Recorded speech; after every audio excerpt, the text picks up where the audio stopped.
ಮಾಯಾ recipes Kannada YouTube ಚಾನಲ್ಗೆ ತಮ್ಮೆಲ್ಲರಿಗೂ ಮತ್ತೊಮ್ಮೆ ಸ್ವಾಗತ.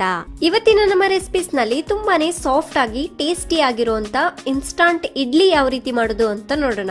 ಇದಕ್ಕೆ ಬೇಕಾಗಿರುವ ಸಾಮಗ್ರಿಗಳು: 1 ಕಪ್ನಷ್ಟು ಬೊಂಬೈ ರವೆ, ಇದನ್ನ ಹೋಳಿಗೆ ರವೆ ಅಂತ ಕೂಡ ಕರೀತಾರೆ. 1 ಕ್ಯಾರೆಟ್ನ ಸಣ್ಣದಾಗಿ ತುರಿದಿಟ್ಕೊಳ್ಳಿ.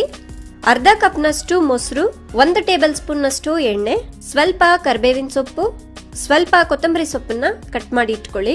1 ಟೀ ಸ್ಪೂನ್ ಕಡಲೆಬೇಳೆ, 1 ಟೀ ಸ್ಪೂನ್ ಉದ್ದಿನ ಬೇಳೆ, 1 ಟೀ ಸ್ಪೂನ್ ನಷ್ಟು ಸಾಸಿವೆ, 1 ಇಂಚಿನಷ್ಟು ಹಸಿ ಶುಂಠಿನ ಸಣ್ಣದಾಗಿ ಕಟ್ ಮಾಡಿ ಇಟ್ಕೊಳ್ಳಿ. 1 ಚಿಟಿಕೆ ಬೇಕಿಂಗ್ ಸೋಡಾ, ರುಚಿಗೆ ತಕ್ಕಷ್ಟು ಉಪ್ಪು.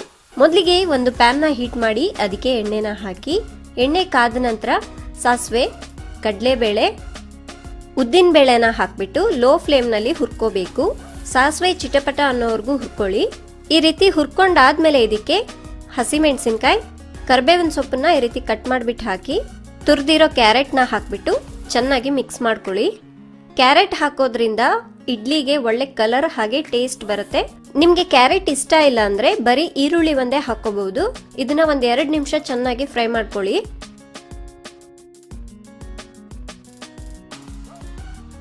ಇವಾಗ ಇದಕ್ಕೆ ಹಸಿ ಶುಂಠಿ, ಕಟ್ ಮಾಡಿರೋ ಈರುಳ್ಳಿನ ಹಾಕ್ಬಿಟ್ಟು ಚೆನ್ನಾಗಿ ಮಿಕ್ಸ್ ಮಾಡ್ಕೊಳ್ಳಿ. ಈರುಳ್ಳಿ ಸ್ವಲ್ಪ ಮೆತ್ತಗಾಗೋವರೆಗೂ ಹುರ್ಕೊಳ್ಳಿ. ಇವಾಗ ಇದಕ್ಕೆ ರವೆನ ಹಾಕ್ಬಿಟ್ಟು ಮೀಡಿಯಂ ಫ್ಲೇಮ್ನಲ್ಲಿ 3 ನಿಮಿಷ ಚೆನ್ನಾಗಿ ಹುರ್ಕೋಬೇಕು. ನೋಡಿ, ಈ ರೀತಿ ಮಧ್ಯ ಮಧ್ಯ ಮಿಕ್ಸ್ ಮಾಡ್ಕೋತಾ ಇರಿ. ಮಕ್ಕಳಿಗೆ ಯಾವಾಗಲೂ ಒಂದೇ ಥರ ಇಡ್ಲಿ ತಿನ್ನಲಿಕ್ಕೆ ಬೋರ್ ಆಗುತ್ತೆ. ಆವಾಗವಾಗ ಈ ರೀತಿ ಡಿಫ್ರೆಂಟಾಗಿ ಮಾಡಿಕೊಡಿ, ಮಕ್ಕಳು ಇಷ್ಟಪಟ್ಟು ತಿಂತಾರೆ.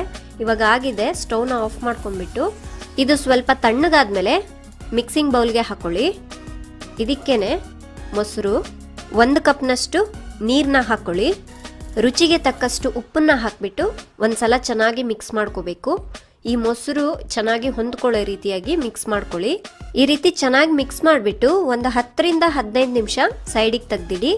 15 ನಿಮಿಷ ಆದಮೇಲೆ ಬೇಕಿಂಗ್ ಸೋಡಾ, ಕೊತ್ತಂಬರಿ ಸೊಪ್ಪನ್ನ ಹಾಕ್ಬಿಟ್ಟು ಒಂದ್ಸಲ ಚೆನ್ನಾಗಿ ಮಿಕ್ಸ್ ಮಾಡ್ಕೋಬೇಕು.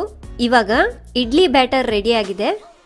ಎಲ್ಲ ಇಡ್ಲಿ ಪ್ಲೇಟ್ಸ್ಗಳಿಗೂ ಈ ರೀತಿ ಎಣ್ಣೆನ ಸವರ್ಕೊಳ್ಳಿ. ಇವಾಗ ಈ ಇಡ್ಲಿ ಬ್ಯಾಟರ್ನ ಪ್ರತಿ ಸರಿ ಹಾಕುವಾಗ ಈ ರೀತಿ ಚೆನ್ನಾಗಿ ಮಿಕ್ಸ್ ಮಾಡಿಬಿಟ್ಟೆ ಹಾಕ್ಕೊಳ್ಳಿ. ಈ ರೀತಿ 1 ಸ್ಕೂಪ್ನಷ್ಟು ಹಾಕ್ಕೊಳ್ಳಿ. ಇದೇ ಥರ ಎಲ್ಲ ಪ್ಲೇಟ್ಸ್ಗಳಿಗೂ ಹಾಕಿ ರೆಡಿ ಮಾಡಿಟ್ಕೊಳ್ಳಿ. ಅಷ್ಟರಲ್ಲಿ ಇಡ್ಲಿ ಪಾತ್ರೆಯಲ್ಲಿ 1 ಗ್ಲಾಸ್ನಷ್ಟು ನೀರನ್ನ ಬಿಸಿ ಮಾಡ್ಕೊಳ್ಳಿ. ಚೆನ್ನಾಗಿ ಕುದಿಯುವಾಗ ಒಂದೊಂದೇ ಇಡ್ಲಿ ಪ್ಲೇಟ್ನ ಇಟ್ಬಿಟ್ಟು ಮುಚ್ಚುಳನ ಮುಚ್ಚಿಡಿ. 10ರಿಂದ 12 ನಿಮಿಷ ಚೆನ್ನಾಗಿ ಕುದಿಸಿ. 12 ನಿಮಿಷ ಆದ್ಮೇಲೆ ಸ್ಟವ್ನ ಆಫ್ ಮಾಡ್ಕೊಳ್ಳಿ. ಇವಾಗ ಇಡ್ಲಿಗಳನ್ನ ಈ ರೀತಿ ನೈಫ್ಲಿಂದ ಇಲ್ಲಾಂದ್ರೆ ಸ್ಪೂನಿಂದ ತೆಗೆದ್ರೆ ಈಸಿಯಾಗಿ ಬರುತ್ತೆ. ನೋಡಿ, ಈ ರೀತಿಯಾಗಿ ತುಂಬಾ ಸಾಫ್ಟ್ ಆಗಿ ಟೇಸ್ಟಿ ಆಗಿರುತ್ತೆ. ಬಿಸಿ ಬಿಸಿ ಚಟ್ನಿ ಸಾಂಬಾರ್ ಜೊತೆ ಸರ್ವ್ ಮಾಡಿ ಸೂಪರ್ ಆಗಿರುತ್ತೆ. ನಾನಿಲ್ಲಿ ಕೆಂಪು ಚಟ್ನಿ ಜೊತೆ ಸರ್ವ್ ಮಾಡ್ತಾ ಇದ್ದೀನಿ. ನೋಡಿದ್ರಲ್ವಾ, ತುಂಬಾನೇ ಈಸಿಯಾಗಿ ಕಡಿಮೆ ಸಮಯದಲ್ಲಿ ಇನ್ಸ್ಟಾಂಟ್ ಇಡ್ಲಿ ಯಾವ ರೀತಿ ಮಾಡೋದು ಅಂತ. ಈ ರೆಸಿಪಿ ಇಷ್ಟ ಆಯ್ತು ಅಂದ್ರೆ ಲೈಕ್ ಮಾಡಿ, ಕಮೆಂಟ್ ಮಾಡಿ, ಶೇರ್ ಮಾಡಿ.